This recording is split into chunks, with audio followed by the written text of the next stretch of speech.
to if you're sued today, what could they actually take from you? That's the conversation for today. If you were sued today, what could they take from you? We're going to explore that issue. We're going to talk about why, for many entrepreneurs, many business owners, the answer to that question may be personal assets as well as business assets, despite the fact that you are operating with an LLC. We all understand what the purpose of the LLC is. That is to separate personal assets from any potential business liability. That's why the LLC is formed. That's why the corporation is formed, to provide limited liability protection. So that if the business activity causes harm or injury and a claim is lodged against the business and results in a judgment, the personal assets are going to be safe. That's the home, vehicles, bank accounts, and any other assets titled in your personal name. Now, that's how it's supposed to operate. But many business owners labor under the misconception that the limited liability protection is automatic, when in fact it's not. It's not provided merely because the business entity is formed. Protection is not provided by paperwork. Forming the business entity is nothing more than creating a container from which to operate. But many business owners, prior to forming that operational container, never give any thought or consideration as to whether or not the valuable business assets should be separated from the operational risk. Now, when we're talking about forming the LLC and the purpose behind formation of the LLC, that is to create that shield, that layer between the business owner, those personal assets, and the business. But that's the only shield that's provided. Now, many business owners lump all of their business assets into the operating company. And when that's done, there is no layer there to protect from the operational risk. If you're just joining us, we're talking about the question for today is, what happens if you were sued today?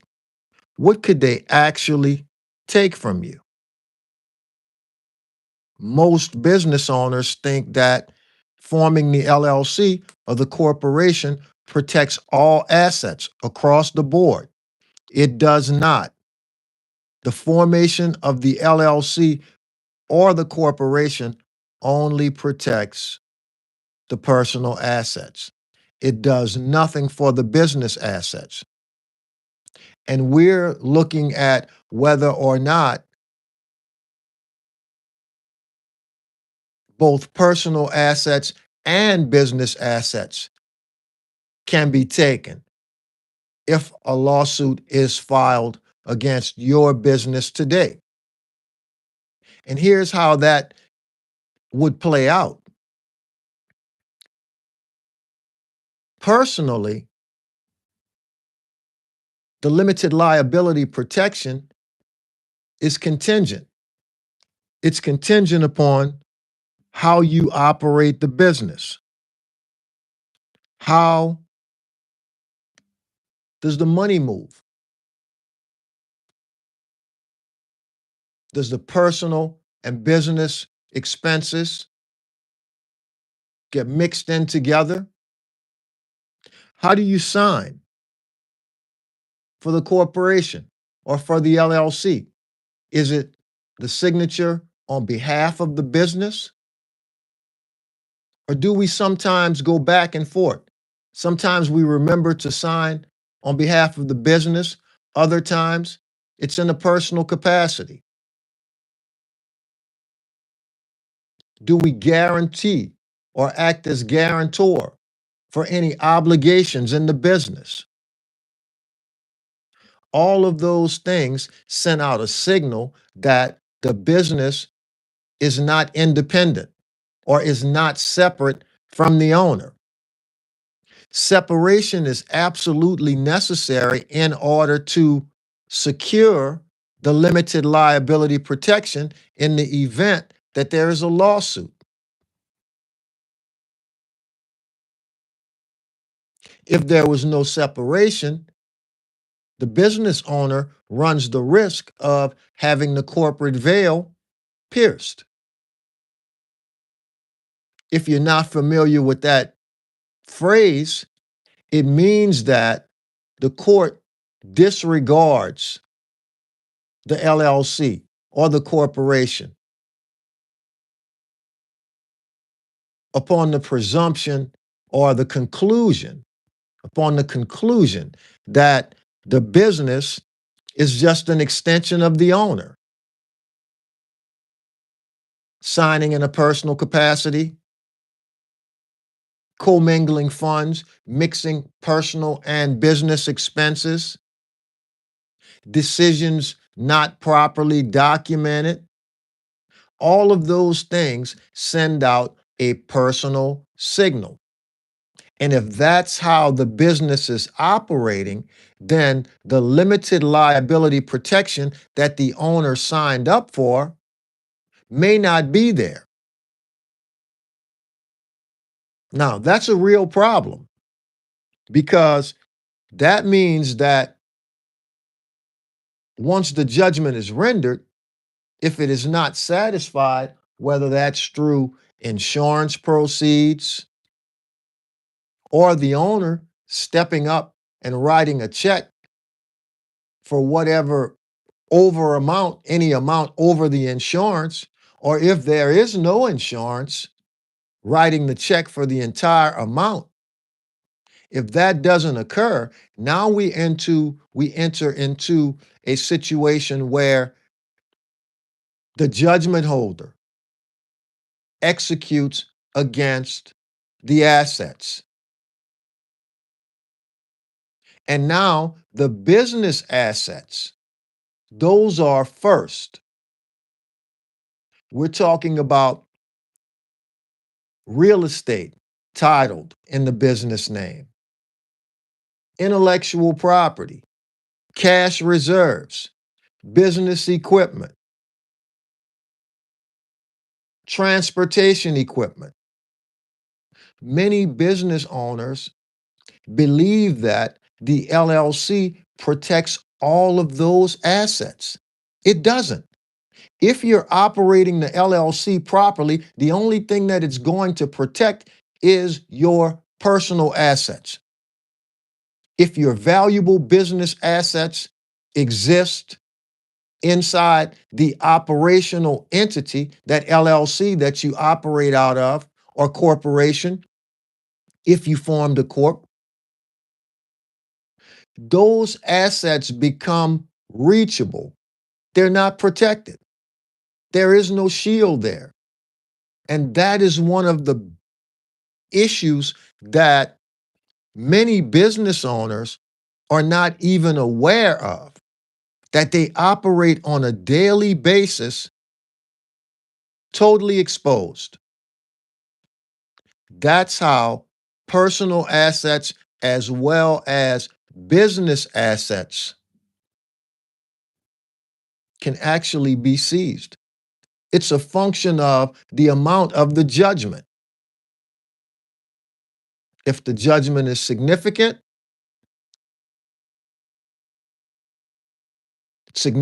assets are at risk for satisfaction.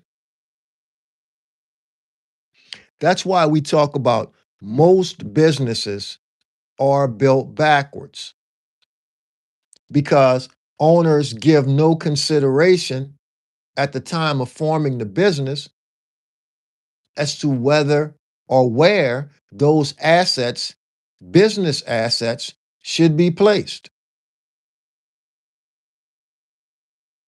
And in some instances, owners are even using personal assets inside the business. That's a problem. We can't even make an argument for separation where the owner is using personal assets inside of the business. Now, the way that it's supposed to be set up, if you gave any consideration as to whether assets and risk should be separated, then the ownership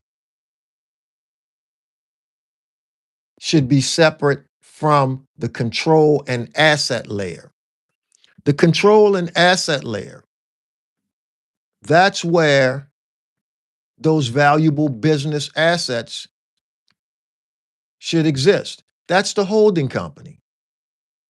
That's where those should exist, not at the operational level. So I wanted to come and have this conversation with you guys today about both your personal assets as well as business assets are at risk simultaneously. If you're loosely operating the LLC, the operating company, then there may be no limited liability protection for your personal assets. You could be one lawsuit away from the seizure of your primary residence. And if you're operating with that single LLC, there is no protection for the business assets. None.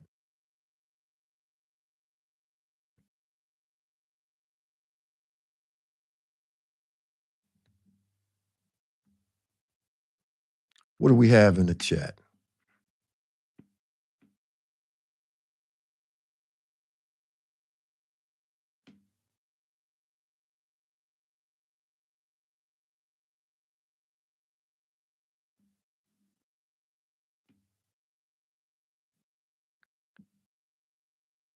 Personal assets are only going to be protected if we operate the business properly. And that's what these conversations are really about creating an awareness and having entrepreneurs to understand that structural literacy is in your interest and within your reach. Those are things, understanding how institutions classify your business is something that you need to understand because the business is encountering these institutions on a daily basis. It's not just simply about litigation. We're talking about banks as well as courts, insurance underwriters, real estate underwriters want to know how the property is titled. Insurance underwriters want to know how property is titled before policies are issued, whether business owner is there seeking coverage for the business and the business's assets, when in fact, the assets may not even be titled in the business's name. All of those things are evaluated during the loan application process, during insurance applications, investor due diligence, not only courts, All of those institutions, they all have their own way of looking at things and their own rules, but they're all trying to determine or answer the same question. And that question is, does the business operate independently of the owner, or is the business dependent on the owner? Now, that analysis, when we're talking about litigation, that analysis goes directly to the personal assets. That's what that analysis is about, whether or not those assets are going to remain out of play in the event that there is a claim resulting in a judgment. There is very little that can be done to protect those business assets when they exist inside of the operating company. It doesn't matter how you're operating, even if you're operating properly, even if there is a separation between your personal life and your business responsibilities, those business assets are still going to be at risk because limited liability protection, formation of the LLC of the corporation, was never designed to provide that protection. That's what the holding company is all about. And many business owners are not even aware of the purpose and use of the holding company.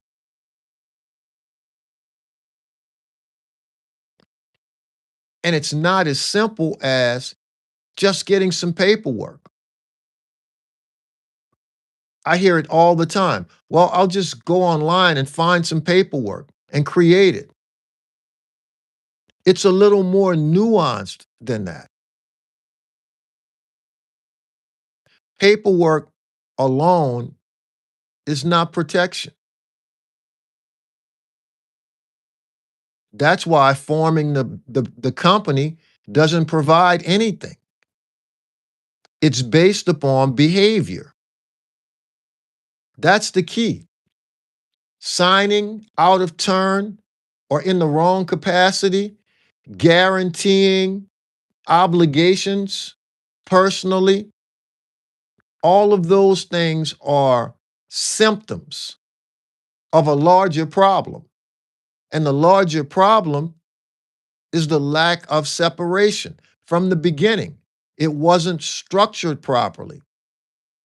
There is no ownership layer, control layer that is separate from the operating layer. That's how it was supposed to be set up. That's how it should be set up now. If you're operating in that manner, you can install the proper business structure. And I guess, a part of the problem is everything that's going on online and on social media as it relates to business structure. There are so many conversations out there regarding business structure. And the majority are out of context. They talk about business structure from the standpoint of credit funding. If you have a LLC and an EIN number, you can get a stack of credit cards or form your business to secure grant funding, business grant funding. Those things are not business structure. Business structure is about three things, three pillars. Asset protection is one. That's what we're talking about right now. How to protect your personal assets as well as business assets while you're operating. Asset protection. Very important. The second pillar of business structure is tax efficiency.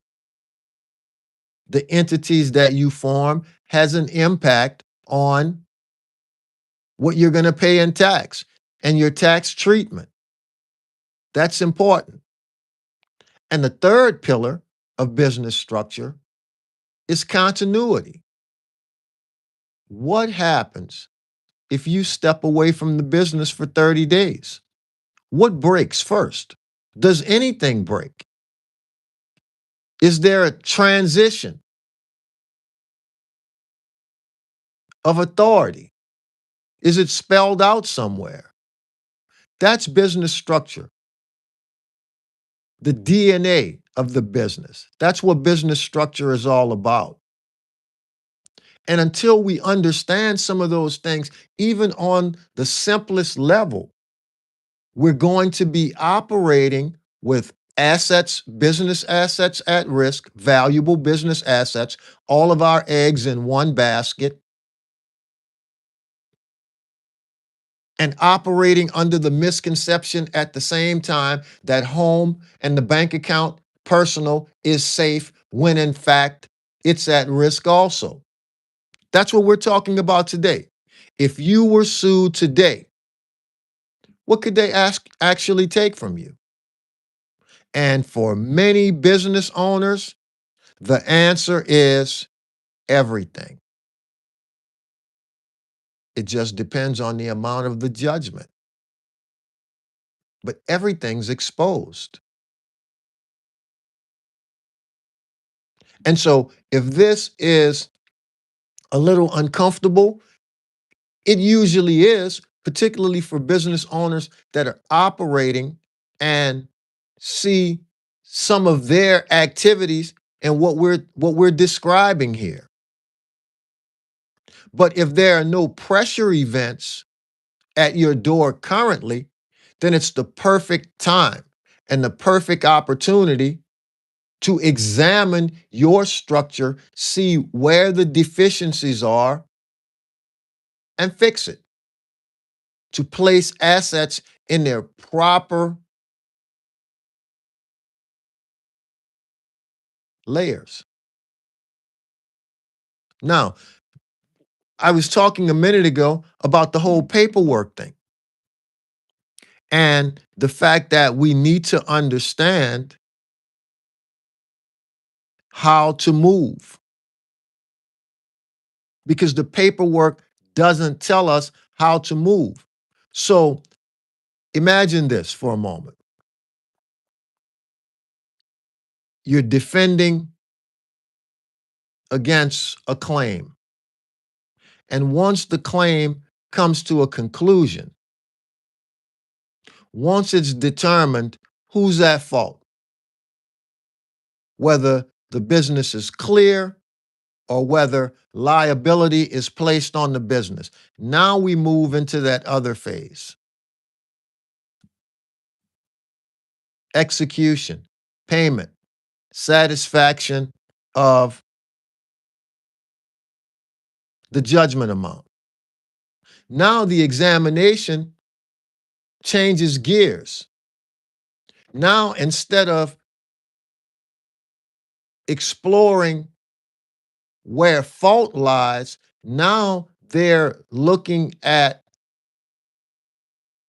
imposing liability in the broadest possible spectrum, not only on the business, but on the personal side.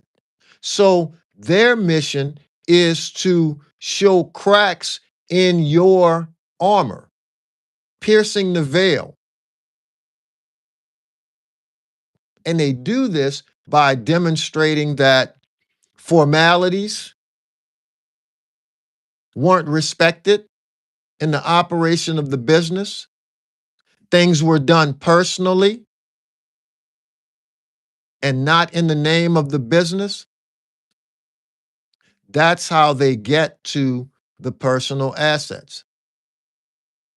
And if the court agrees, then the entity is disregarded. It's thrown out. And the liability now is imposed personally on the owner.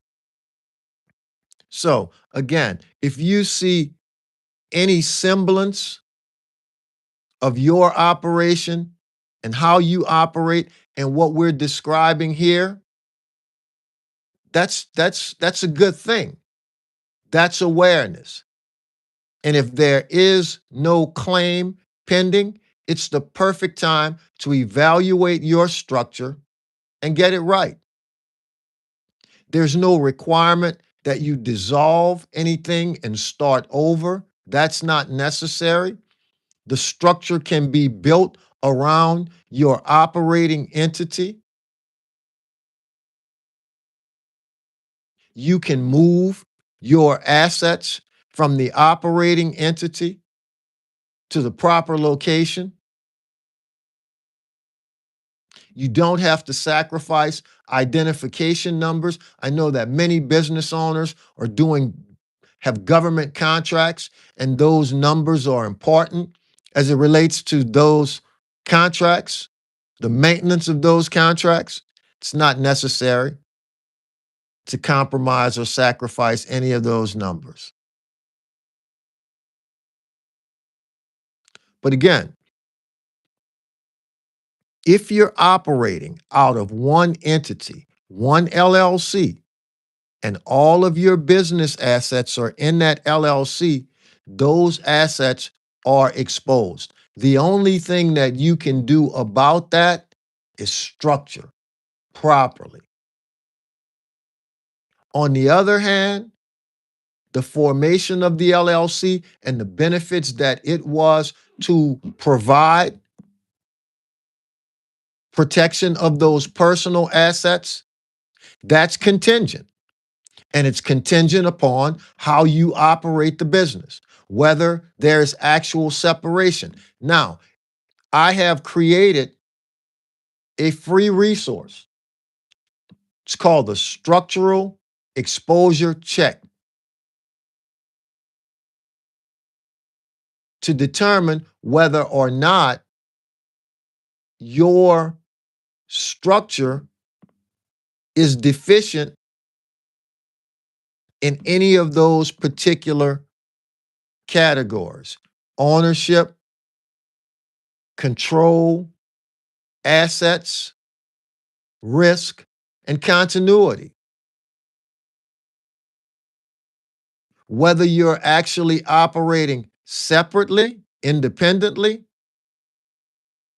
or whether it's personal. It's very important that you are aware of how you're operating so that you can close the gap of the exposure on the personal assets. Now, when you use the structural exposure check, it's important that you answer the questions based upon how you operate now, because it's going to give you a truthful view of the health of your structure. Don't answer it based upon how you think that the business should be operating, because it's not going to tell you anything as it relates to your business. So, again, tonight we talked about, if you were sued today, what could they take from you? And for many business owners, the answer is personal assets as well as business assets. Take the structural exposure check. The link is in the description. And if you'd like a consultation regarding your structural exposure or your business structure, the link is also in the description for the social media contacts, the LinkedIn, the IG. It's all there in the description.